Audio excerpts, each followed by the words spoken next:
Hello everybody, I'm here to do another video review, and before I start, I want to say happy Thanksgiving to everybody, and everybody have a good, safe trip, and be safe, and if you are intending to go Black Friday shopping tomorrow, stay safe and be careful. So, I'm going to start the video with another review of another personal favorite of mine I grew up with as a kid, and this is Willow. Willow is basically the offspring of George Lucas, best known as the creator of Star Wars. And I figured since I did Labyrinth as my last video and George Lucas worked on that, I figured, well, I might as well do another George Lucas film, and this fantasy adventure came to mind. Willow debuted all the way back in 1988, and again, the story and the George Lucas was a executive producer on the film, and he also wrote the story, and the film was directed by Ron Howard, who would go on to become a successful filmmaker in the years to follow with films like Parenthood, Backdraft, Apollo 13, Ransom, How the Grinch Stole Christmas, and of course Beautiful Mime, which won him the Oscar for Best Director. Willow basically is, the story is, in a nutshell, basically it's about a young one named Willow Ufgood, played in the film by Warwick Davis, who comes across a Daikini baby, Daikini being the men, the big men. And this baby is very special since she is prophesized to become a future empress and will bring about the downfall of the evil Queen Bavmorda. Yeah, Queen Bavmorda on the cover. And along the way, he comes across many characters that will help him on his journey, including the warrior Mad Mardigan, played by Val Kilmer, and probably one of the most memorable film roles he ever gave. And his quest to save and to keep the baby safe.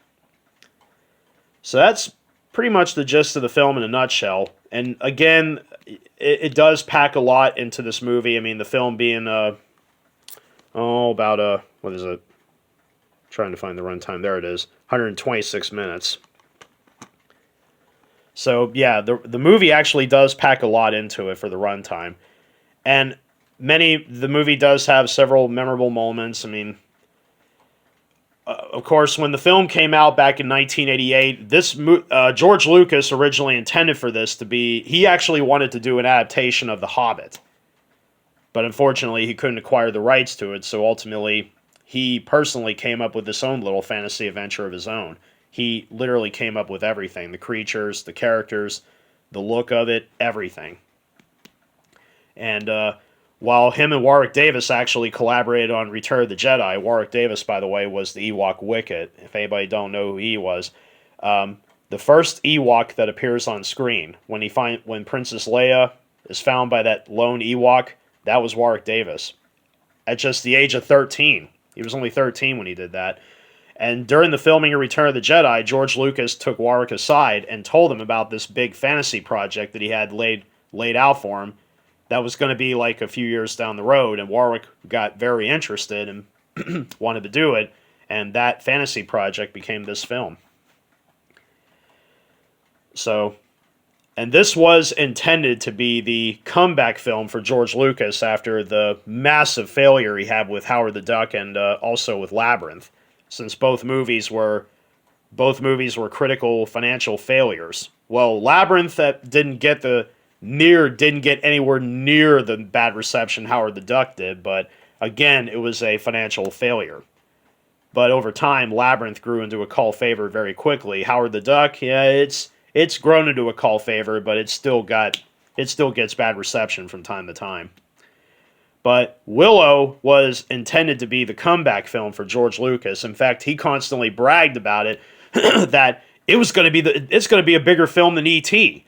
And up to Willow, and at that time, E.T. the Extraterrestrial was the highest-grossing movie ever made. And he said, he kept bragging about, oh, this movie's going to be bigger than E.T. It's going to be the biggest movie of all time. Well, unfortunately, that didn't happen. The movie was made on a $35 million budget, which, again, for a 1980s film, that's a lot of money for an 80s movie, especially passing the $30 million budget. That's like bordering on the budget that Howard the Duck had. Surprisingly, the movie actually was a moderate hit at the box office, only grossing about about $57 million domestically. So the movie did turn a profit, but unfortunately, it was not the profitable film that George Lucas was hoping it would be. So, in that sense, it technically failed. Despite being a moderate hit, it still technically was a failure in the studio's eyes. And it wasn't exactly met with the warmest of critical reception. It unfortunately got mostly mixed to negative reviews. Some people complain about it being a bit of a Hobbit, Lord of the Rings knockoff, which it kind of was. And I will even say that the movie actually has Star Wars references. I mean, let's put it this way. Queen Bavmorda is this film's Emperor Palpatine. General Kale, the lieutenant to her massive army, is basically Darth Vader. And I'm not going to lie, I love the skull mask that he wears in the movie. Mad Mardigan is basically Han Solo. Willow is basically Luke Skywalker. Sorsha is sort of like Princess Leia.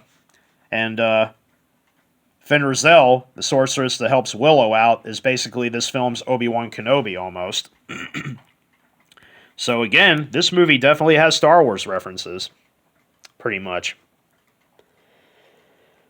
So, yeah, as I said, and over time, the movie gradually grew into a cult favorite over time. It's actually considered one of the finest, still one of the best fantasy films to emerge in the 1980s. It also got nominated for a couple of Academy Awards. It was nominated for 2, for visual effects and sound editing, which unfortunately it lost both to Who Framed Roger Rabbit. But if there is one element of the movie that holds up very well, it's definitely the visual effects. Because Willow, believe it or not, was a groundbreaker at the time in terms of visual effects. And if anybody obviously has seen the film, the visual effect that I'm talking about is the morphing sequence. The sequence where Willow turns Fenn Roselle back to her human form, where she turns into multiple different animals before finally assuming her human form.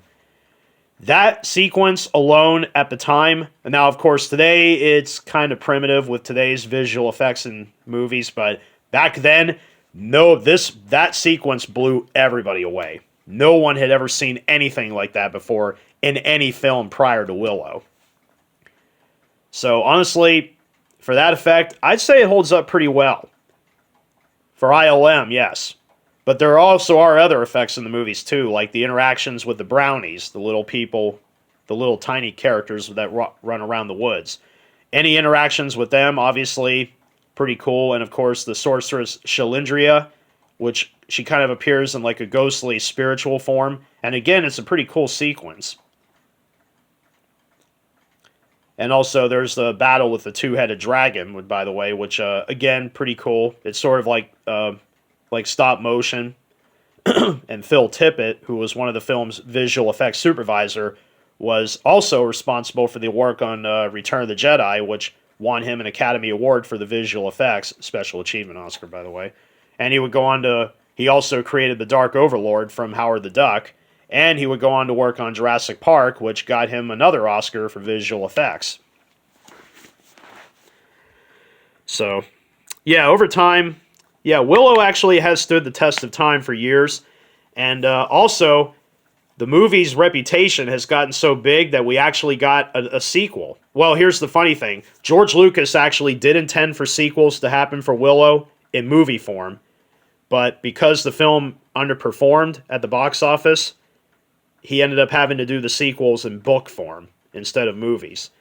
But Warwick Davis has confirmed over the years that he wants to do a sequel to Willow. Well, guess what? A sequel is happening in the form of a TV series on Disney+. So I'm actually looking forward to that.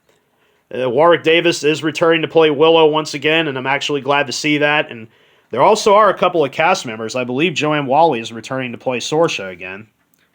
I don't know if Val Kilmer's coming back or not. I'm not sure, but given his health by now, I'm not sure. I want to say one of the guys that played the Brownies, I think he's returning also, so, or maybe both of them, I'm not sure. But I'm actually looking forward to that. I really am, because that's how big of a reputation and cult following Willow actually got over the years. Wherever George Lucas is out there, I'm sure he's proud of the fact that this movie actually has gone on to become a major cult favorite over time.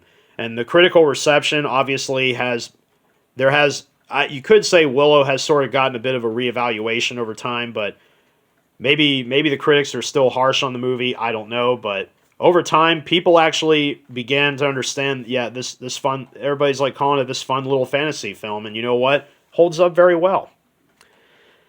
Willow has been released countless times on VH. Well, I wouldn't say VHS. I mean, but it has been released several times on home video. I've actually owned 3 versions of Willow on DVD and Blu-ray. I own the original special edition released by Fox, and I also got the 25th anniversary release on Blu-ray, also by Fox, which I used to have. I actually had both versions, but I don't anymore. Until finally I got this release on Blu-ray by Disney, labeled the multi-screen edition. I don't know. Well, so basically, here's what the Blu-ray looks like here. Yeah, it's kind of a bland thing you see for Disney. And there's the the digital code thing, which I don't even know if it works anymore, because this Blu-ray, I think, came out in 2019, I believe. Pretty sure. I want to say 2019 or maybe 20. Oh, the digital code's still good. It's good till 2024. That's cool. Yeah, the Blu-ray for Willow, honestly, this movie is a total stunner in high def. Oh man, the video, oh holy cow, the video is amazing. So much detail to be found in the movie. But I remember watching the 25th anniversary Blu-ray by Fox, and I think it has the same identical transfer as the one that Disney has. But either way, it's still an absolute stunner. So out of 5 stars for the video, I might have to give it a solid 5, because that's how good it looks. The audio, once again, it's a good sounding track. It's 5.1 DTS, I believe. If I can find the oh geez, right here. This little thin spot right here. If it'll actually focus, there we go. 5.1 DTS, which yeah, the 5.1 track sounds really good too. So probably not as strong as the video, but overall it still sounds pretty good. So out of 5 stars, I would say 4.5. I mean, the movie did get a sound editing nomination at the Oscars, and the sound effects do come out very well, too. But I would say 4.5. As for the bonus features, well, we actually do have a decent amount here to go through. Deleted scenes with Ron Howard introduction, as he talks about some of the deleted footage that was cut out. There's a few featurettes in the making of the film. Much of this bonus material was actually from the DVD release, and yeah. Making of an Adventure, From Morph to Morphing, it's about the groundbreaking visuals in the film. Willow, An Unlikely Hero, it's a personal video diary that Warwick Davis shot during the filming of the movie. That feature appeared on the 2013 Blu-ray. Now, the audio commentary with Warwick Davis, by the way, this is a good commentary to listen to, as he manages to bring forth a lot of information about the movie that he actually Warwick Davis retains a good memory on working on Willow, so he had a lot of great fond memories about the movie. Talks about all the many things he had to do. Warwick Davis had to learn how to ride a horse. He had to learn how to take care of a baby. He had to learn how to fight with a sword. He also had to learn sorcery and witchcraft. He had to learn how to be a sorcerer, and he had to learn how to be a farmer. He did all that at the age of 18. He was 18 when he did Willow. And he retains a good memory on the movie. Unfortunately, the commentary was from the DVD release, but the 25th anniversary Blu-ray by Fox, they took the commentary off. But for the Disney release, they put it back on. So that's why I'm glad they put that. That's why I'm glad they put that back on there. Matte paintings. There's also a brand new featurette that was made about how they did Vin Razel's transformation sequence. It's not included on here. It's obviously under the and more. So if you want to check the full list out, you'll probably have to pop the Blu-ray in. But I don't want to. I could do that, but yeah. So basically, yeah, for the bonus features, I mean, there is a good bit of stuff on here. But because I would originally, out of 5 stars, I probably would have given it a 3.5. But because Disney was nice enough to put the commentary back on, I would bump the bonus features up to a 4. Because of that, it gets a 4 for the extras. As for the movie itself, out of 5 stars, I really want to be generous on the movie, but yeah, there are some things I have with the movie. It does have a bit of a pacing issue, but I'm willing to overlook that because this movie is too much fun. So out of 5 stars for me, I would say out of 5, probably a 4.5. because I really want to give this film a 5-star rating, but there are a couple of things of the movie that, so 4.5 for me. But still, I still enjoy the movie to this day, and I still think it's an incredible film. And so I want to take a look at some of the other things I have here for Willow. Obviously, the one thing I forgot to mention about the movie is the film score by James Horner. James Horner actually worked with Ron Howard a few times over the years. He worked with him on Apollo 13 and The Grinch, and I believe A Beautiful Mind. And I actually happen to have the soundtrack on CD here for Willow, the score by James Horner, which is great, by the way, because I think this is one of his more memorable themes. And under here is, there's the CD, which is not really that special to begin with. It's pretty, it is. But this, I don't know if the soundtrack is easy to find or not. I'm not sure. I think I got lucky in finding it. Yeah, there's only 1, 2, 3, 4, 5. There's only 8 tracks, but there's an hour and 14 minutes worth of music on this CD alone, because some of these tracks, like, my God, there's one here. This track here is almost 20 minutes long. Bad More to Spell His Cats is 18 minutes and 11 seconds. Yeah, all the tracks are pretty long, so that's a lot of music for that CD for only having 8 tracks on it. And as if this wasn't crazy enough, I have here another thing. I have here a comic book series of Willow. Kudos to my buddy Will, by the way, for giving me these. So Will, wherever you are out there, man, thank you. And this is a special shout out to you. So yeah, this is a 3-part limited series of Willow, and it's basically the movie in comic book form, pretty much. This is pretty cool, actually. I haven't got a chance to leaf through this, but yeah, the comic, you can tell it's had better days. So but it looks like it follows the movie pretty well. Yeah, there's a there's a preview for the Rambo game on NES. By the way, there is an NES game of Willow available, and I believe Capcom put it out. And I actually heard it's a really good game, from what I've been told by a few friends. I actually have it on my Nintendo Mini, so I might have to get a chance to pop it in and play it. So yeah, I like the artwork, though. It's pretty neat. It was actually the comic series was done by Marvel. Marvel has actually done multiple comic adaptations of many movies. So yeah, I can see that